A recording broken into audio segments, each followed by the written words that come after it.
Hi, welcome to WROL broadcast. Lute had a dentist appointment and is currently bleeding out of his mouth like a red lantern. Hate got stuck at a work emergency, so you have to do with me, OC3 and M4 today. And we wanted to get out the meta report before Deadman's sale is over and before raid starts. So let's go over the abilities. Nah, you can do it. Did we even say who we're talking about? We did, right? Deadman. Deadman. Okay. Well, let's quickly go over the abilities.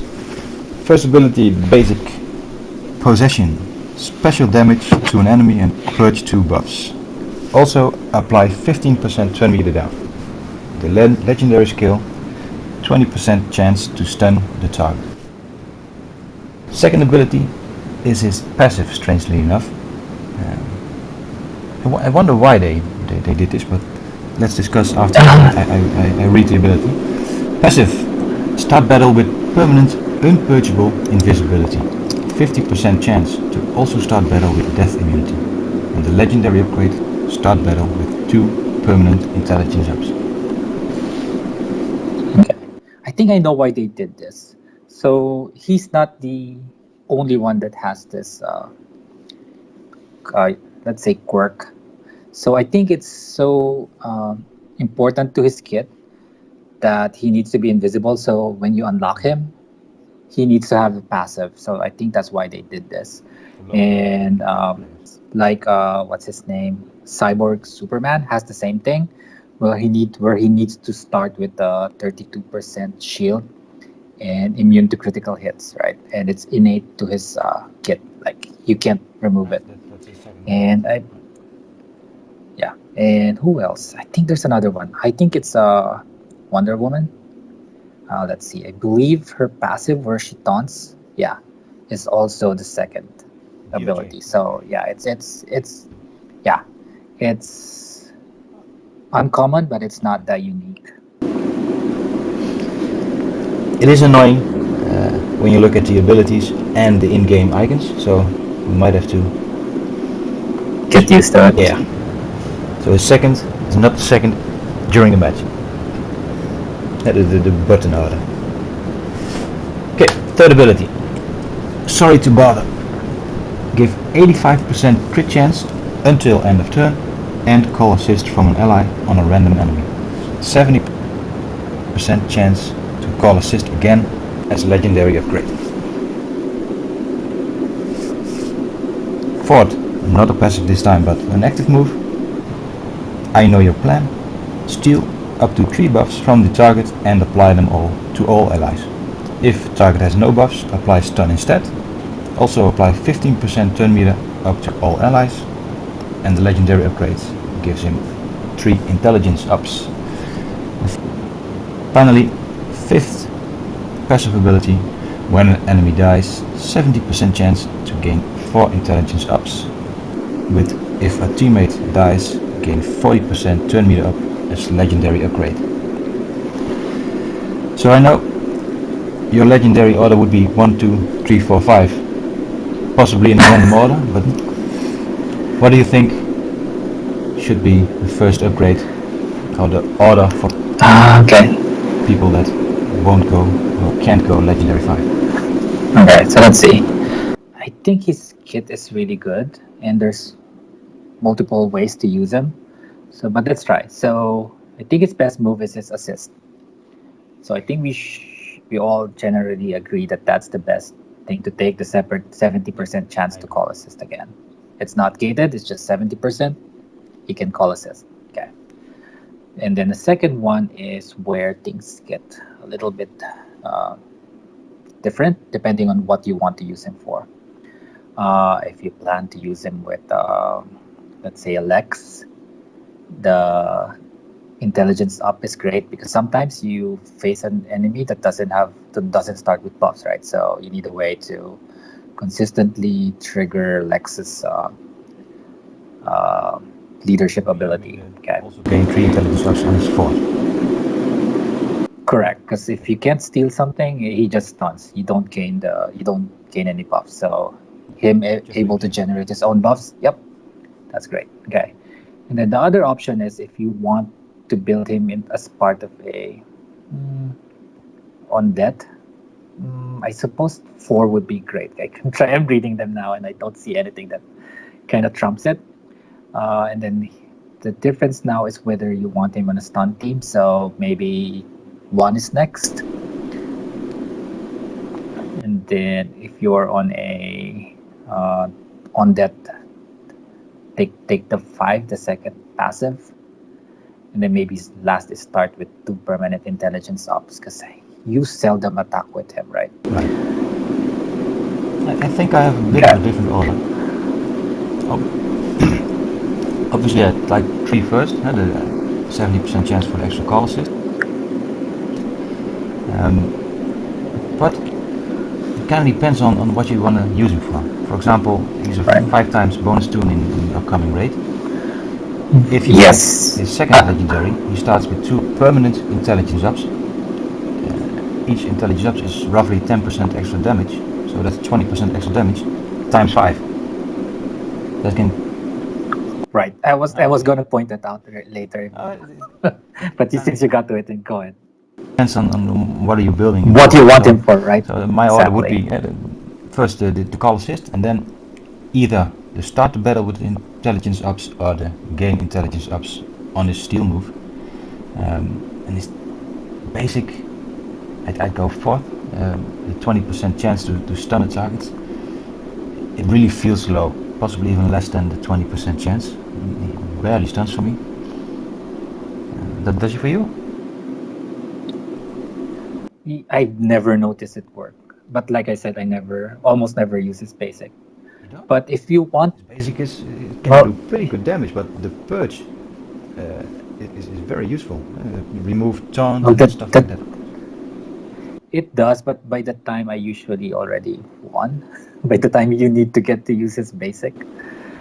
So, but if you're gonna build him for raids, I would suggest to use take 3 first to this call assist again, and then take his 2 for the 2 permanent intelligence subs. The reason I say that is when you use him on auto, he never uses the steal buff move. And I think the reason for that is, the programming where toons on offensive AI is very consistent. Use your 3 if it's available, then use 2, and then use 1. I think it. Right, that is my theory on why it's never used. It might have been overlooked by the developers. Maybe. So if they're listening, is it by intent? Could be a bug. So that's why it could be a bug. It also happens with Sinestro where he never uses his 4, right, on offense, and guess what? It's his 4th move, right, where he enrages. Okay, so there's that theory. So yeah, I mean, that's why I used to be so high on him, but you know how I like to make auto comps, and he doesn't use his 4, which is very useful against toons where they have evasion, taunts, things like that, where he does not get the retaliation or you don't trigger the miss because it's a no damage move. Okay, but anyway, going back to raids, if you can take his 3 and 2, it puts you in a good spot to do good damage when you hit auto. The cool thing of the call assist is the 85% crit chance on the call assist. So if you pair it with, let's say, a special tank, for example, Superboy, he has a very big crit multiplier, can do a lot of crit damage, but a very low crit chance. So this is a way to bring out a lot of damage out of those toons and still keep their tankiness. Right. And as for my legendary order, I go 5 last, but that's simply because I don't like my toons dying. So every ability that gains advantage from a toon dying is not high on my personal list. But if you go for a revive team, I could see it help you very much. Okay. All right. Cool. Teams. Have you suggestions or a few teams you used and you like? Don't like pre-built teams, but I do like pairings. So he likes to be paired with toons that have great basics. So when you call their assist, you can benefit from the strong basics. Let's see. Let's find a few ones. If you want like a ton of attacks, use Artemis. You've seen the four basics on one assist call, which is amazing. And maybe even a Red Hood. You see a lot of bleeds flying out, right? Yeah. So anyone that has a good basic would be a good candidate for a teammate. And then another one that I like to use is Red Robin. So it ensures that he has someone invisible that can proc his passive. I tried pairing with Red Robin. He enables Red Robin perfectly, but the problem is, first turn, Robin is still visible, and that can really become problematic. Yeah. Another thing I've used a lot in this siege is only on Revenges is pairing him with Manbat and Ras Al Ghul, and then the disease are flying out, right? I mean, there's a lot of diseases coming out, so that's another thing. And then also you can put him in a stand call assist Hawk Girl, and then there's a lot of basic stunts, and then it just makes her go nuts, right? I've seen H-Team do that, and that's horrible.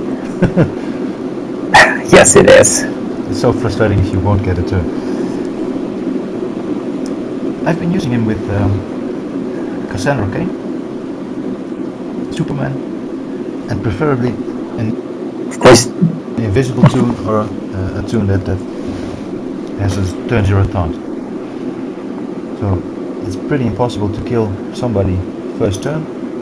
I'm trying to force most hits to Superman, who protects the team, and usually doesn't take much damage because if he gets crits, well, you know Superman's leader skill. That works really well for me, and I can call assist, for example, from Cassandra Kane to apply buff immunity on the enemy. And for Superman, after he's buffed up due to him getting hit more, he can do serious damage. Or if you bring, for example, Power Girl as a turn 0 taunter, if she gets all those strength ups, she'll wreck everything. It's great. yeah. Another one that you would think would benefit from him is Nightwing, because he likes invisible teammates, and then he also calls double assist, but he still kind of sucks though. So that doesn't kind of solve the problem. They have synergy, but the team would suck still. Hey, you can pair him with Nightwing. He still sucks, but you can. Good advice. They're both acrobats, so yeah. They're both acrobats. If you want to go like with a team that they kind of fit together, just don't expect to win too much. It also works pretty well with Lex lead, because well, he has several moves that give him buffs. Either he steals them or he gains them.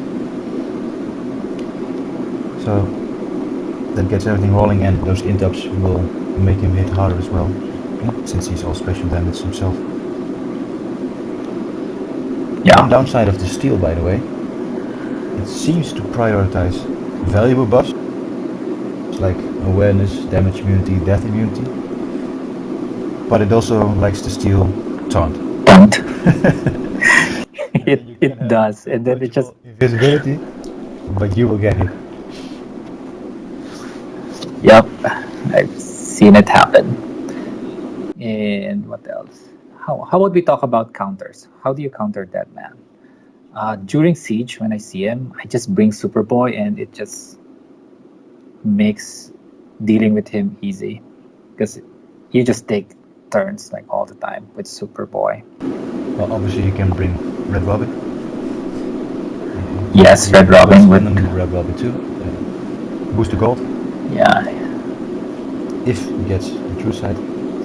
Booster Gold is like 50-50, but yes, I mean, Booster Gold is the answer to most of those. To be honest, I'm really liking Deadman on offense.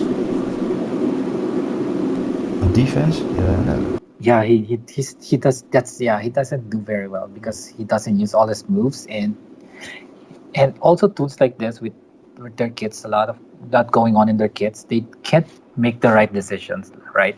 It's too complicated. So they don't choose the right. Yeah, exactly. They don't choose the right person to call assist. You just ignore him and leave him for last, and Yes. then kill him. Yeah. Oh, another one that counters him is man bat. There's just a lot of diseases when there's an invisible toon on the other side, so that's another one. Okay. So, recap. Great on offense, not so good on defense, might be bugged. 5 times bonus toon for not siege, raids. How would we rate him? Quick preliminary rate. If I were to rate him now, I've only been using him for 2 days. No, not 2 days at L5. I would say I would give him a B, but I haven't given it much thought. So when we do the tier listing, I'll give a final verdict. But right now, if I'm to give a rating, it'll be a B. Oh. Yeah. I wouldn't call him S tier for sure, but I'd say A in my book. But he's an A for you. Yeah. You know how I rate toons, right? I consider the AI because I like to consider defense and auto comps, so that's why. Play yourself. It's not really. It's just an additional layer of complexity, right? How to build your team where they can synergize on their own, right? So, fine. You can call them lazy. Okay, you can compare how to play to how the AI would play it on defense, so maybe you should not call it how to play, but you like to see how the tool works on defense. That sounds better. Yeah. Sounds less lazy.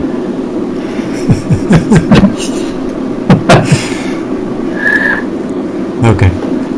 Alright, I think we got everything covered, right? I think so. Well, let's see how he'll perform in the upcoming raid. And if anyone is doubting on buying his pack, investing in some shots, if you haven't gotten the shots you wanted so far from Siege, I'd say go for it. He's worth it. Yeah. Yeah, I think he will do well enough that we won't be hampered by not gearing Vandal Savage. No, you didn't give Vandal Savage. I did, and I regretted it. He's so bad, but that's a different podcast. Alright, yeah. Thank you. And thanks everyone for listening. Hi, this is Renee Sylvia 88, DC Legends moderator. Thank you for listening to this episode of WROL Broadcast. If you like this show, please check out patreon.com/WROL Broadcast and find out how to get cool perks. We all know what happens if loot gets quarantined. It's raining gems, baby.